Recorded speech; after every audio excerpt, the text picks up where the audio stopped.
Salut les Mancuniens, j'espère que vous allez bien. Aujourd'hui, on se retrouve pour un nouveau débrief du match de Manchester United contre Everton. Et cette saison, les gars, Manchester United à domicile, c'est vraiment une forteresse imprenable. Car depuis le début de la saison, Manchester United n'a perdu aucun match. Au pire des cas, United ne fait que des matchs nuls. Et donc, pour le compte de la 30e journée, United recevait donc une valeureuse équipe de Everton qui, voilà, a fini par tomber, encore une fois, à Old Trafford. Et United, s'est adjugé les 3 points. Et donc, on attend la suite pour voir comment sera le suspense à la fin de la saison. Donc, si tu n'es pas encore abonné, abonne-toi. N'hésite pas à dire ce que tu veux en commentaire. Et reste bien assis parce que le début commence tout de suite. Manchester United gagne 2 buts à 0 face à Everton, une très belle équipe emmenée par un coach très défensif, Sean Dyche, mais se dressait donc devant eux une autre équipe aussi qui devait donc se rassurer après 3 matchs sans marquer le moindre but et sans même gagner le moindre match en Première Ligue. Et donc, l'équipe d'United était bien sûr menée par notre homme providentiel, notre homme borné, Erik ten Hag, qui a donc aligné la même équipe qui a gagné 1 but à 0 face à Brentford, c'est-à-dire, David De Gea dans les buts. La charnière était donc composée par notre boucher Akainu, comme je l'appelle, Lisandro Martinez, en compagnie de Maguire. Grosse surprise, mais bon. Sur les côtés, on a pour moi, un nouveau patron qui est en train de s'installer au fur et à mesure que les matchs avancent, c'est-à-dire Van Bissaka. Et sur le côté gauche, pour pallier au malaise que Luke Shaw a eu au précédent match, c'était notre sensu, Malacia, le gars téméraire qui ne lâche jamais rien. Et le milieu, les gars, le milieu, franchement, même si c'est vrai que c'est pas comme le milieu où on retrouve Eriksen et Casemiro, mais là, c'était en double pivot, les gars, Bruno Fernandes et McTominay. On va revenir pour ce milieu, surtout pour Bruno Fernandes, vous l'aurez compris. Et le jeu en 10 devait prendre l'impact avec qui un joueur où Erik ten Hag a fait monter d'un cran, c'est-à-dire Sabitzer, qui était le chef d'orchestre de l'attaque de Manchester United. Et le trio d'attaque, on a retrouvé Anthony, Rashford et Sancho. Et oui les gars, pour une deuxième fois d'affilée, on n'a pas retrouvé Wood Weghorst. Donc heureusement, le banc, ça lui va très bien et United a fait encore, pas une top performance du fond en compte, mais ce qui est sûr, c'est que United a encore gravé les 3 points parce que c'était ça l'objectif principal. Et United, a vraiment martyrisé dès la première mi-temps parce que la première mi-temps, c'était vraiment une première mi-temps de haute volée, les gars. United n'a carrément pas laissé respirer l'équipe d'Everton. Si bien même qu'en fin de première mi-temps, United s'est retrouvé carrément avec 21 tirs. 21 tirs, les gars. Donc, c'est comme une stat qui montre que United avait envie, United avait faim. Toute l'équipe, je dis bien toute l'équipe, était vraiment impliquée, que ce soit les défenseurs comme les attaquants. Et pour revenir, parce que un football ne serait pas complètement assis si il n'y a pas de beau milieu de terrain. Et là, notre milieu de terrain, Bruno Fernandes, l'homme a tout fait de Erik ten Hag parce que c'est lui, il est toujours titulaire. Depuis que Ten Hag est arrivé, il n'a manqué aucun match. D'ailleurs, il y a même une stat qui court que c'est lui qui a joué le plus de matchs en Europe. Et pour le moment, il est infatigable. Et on espère que il continue. J'espère qu'il continuera à jouer et à faire une performance telle qu'il a fait hier face à Everton. Parce que très franchement, masterclass de la part de Bruno Fernandes. C'était lui le meilleur joueur. On va dire le quarterback, un gars à la tombe a dit et tout, qui dispatche les ballons ici et là, mais vraiment il n'y avait que le goût de le voir jouer. Sûrement Ten Hag a compris que lorsqu'il est en 10, il est souvent esselé, parfois il n'arrive pas à trouver la bonne solution, mais lorsqu'il est en 8, qu'il recule un peu plus bas, mais bon, peut-être que c'est parce que Everton n'arrivait pas à mettre un pressing intense, parce que la liberté que Bruno Fernandes avait, non mais les gars, très franchement, il faisait tout ce qu'il voulait, il faisait tout. les longs ballons qu'il envoyait pour Anthony, pour les gars, pour Rashford, même si eux aussi, ils ont raté pas mal d'occasions devant notre très bon gardien de l'Angleterre, Pickford, parce que Anthony, Sancho, Rashford se sont tous essayés et ils sont tous tombés sur une muraille anglaise, donc le Peaky Blinder, voilà, Jordan Pickford.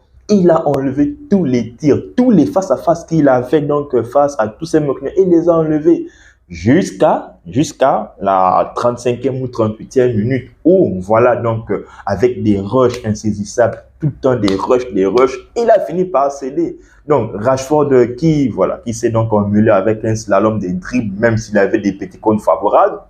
Donc, a laissé jouer donc son talent et donc a remis une très belle passe donc pour Sancho. Et Sancho, lui, qui a ce flair-là de bien voir comment son joueur est bien placé. Oh les gars, belle passe Ara qui ne rebondit pas et qui est là donc à la finition. Le gars qui a donc marqué 4 buts en 2 matchs avec sa sélection nationale, Scott McTominay. Eh oui, les mancuniers. Scott McTominay, pour certains, voilà, c'est un joueur qui n'a pas le niveau. Et moi, je suis de ceux-là qui pensent qu'il n'a pas le niveau pour jouer à Manchester United. Mais dans un autre club, un club qui joue, on va dire, le milieu du classement, ou soit qui veut donc gravier, à jouer donc les matchs européens, pas forcément avec des champions, mais voilà, des West Ham, des Leicester, en tout cas, ce genre de club-là. Mais en tout cas, McTominay, voilà, il nous a marqué un très beau but. Et grâce à ce but, Manchester United s'est mis sur des bonnes rails. Là, il n'y a rien à dire. Hein. Manchester vraiment a fait une première mi-temps vraiment fantastique. Fantastique. Donc, comme je l'ai dit en amont, les attaquants défendaient. Donc, ça passait par qui? Sur le côté gauche, Anthony. Sur le côté gauche, voilà, donc Sancho aidait à tout moment Malacia. Et sur le côté droit, Anthony aidait à tout moment Bissaka.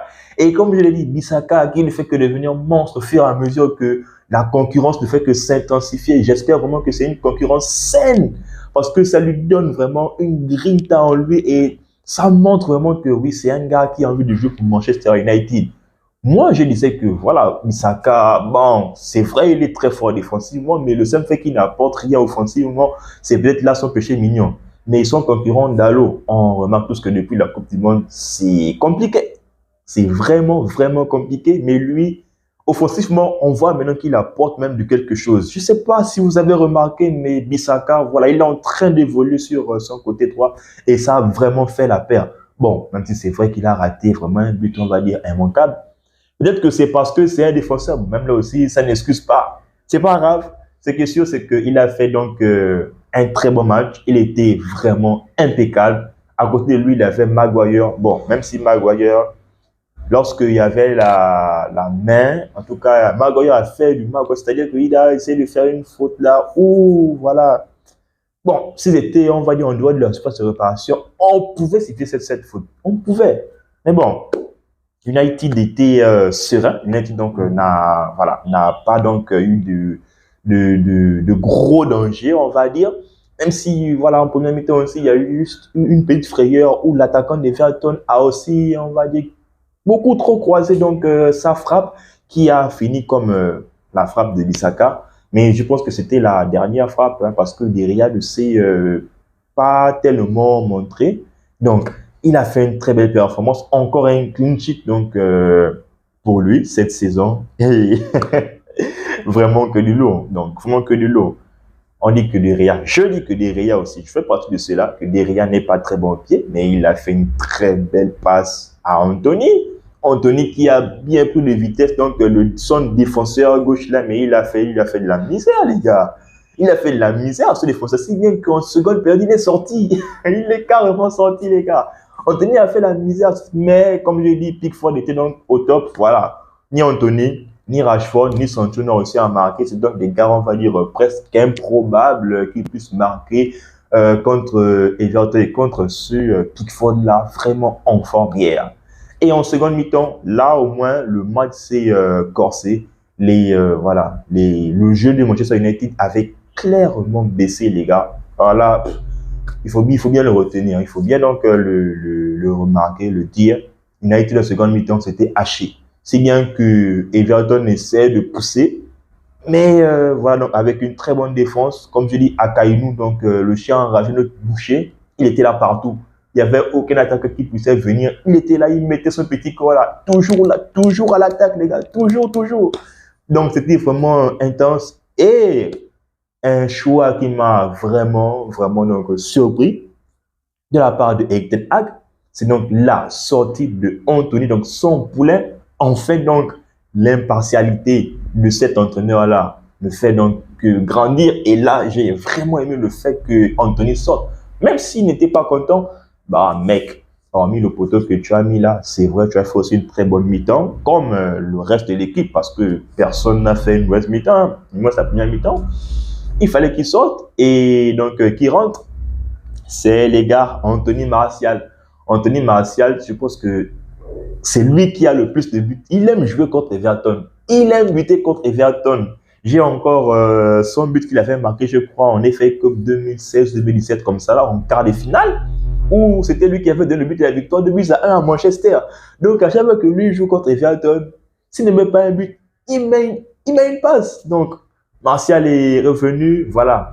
Perte de balle donc de Coleman, le vétéran donc d'Everton. C'est vrai, il avait anticipé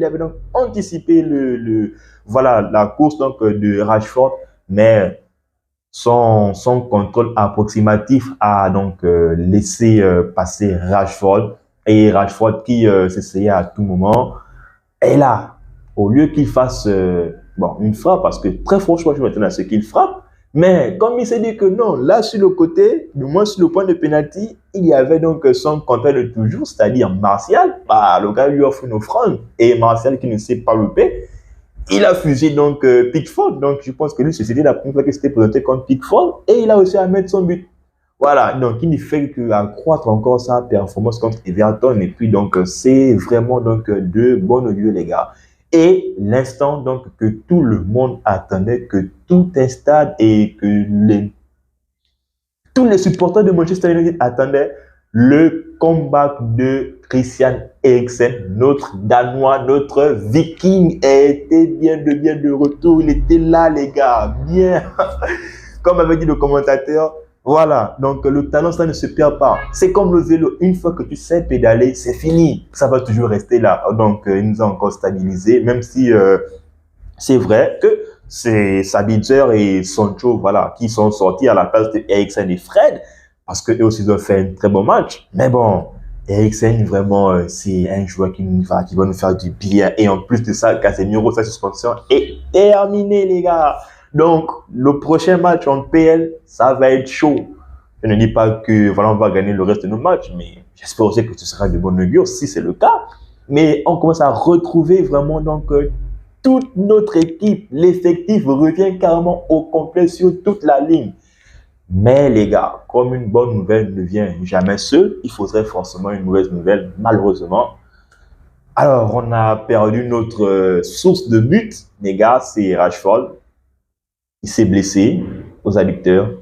J'espère de tout cœur, j'espère vivement que cette blessure-là sera donc non seulement légère, mais il pourra très vite se rétablir. En parallèle aussi, j'espère que cette blessure-là va donc faire profiter à un joueur. Je m'adresse plus précisément donc à Martial, parce que là maintenant, il doit avoir le champ pour marquer. Il doit revenir, même si Manchester se projette à avoir un attaquant de classe mondiale. Donc Martial, il te reste encore 10 matchs, parce que United a 9 matchs. Oui, non, 9 c'est la 30e. Donc 9 matchs, parce que United a encore un match en moins. Donc normalement, on doit au moins avoir 27 sur 27, bien, voilà, bon, 24 sur 27. Là, au moins, ça va. Donc, Martial, tu dois maximiser, tu dois vraiment te mettre à l'aise, au moins pour que tu sois, ne fût-ce même que remplaçant lorsque peut-être un nouvel attaquant viendra. Donc, c'était une très belle rencontre. Donc, comme je l'ai dit, c'est peut-être donc la blessure de Rashford qui nous fait défaut. Mais j'espère que ce n'est rien de grave. Donc, les gars, comme je vous ai dit, lâchez un pouce bleu. N'hésitez surtout pas à vous abonner, les gars. Ça donne la force, ça m'encourage au fur et à mesure.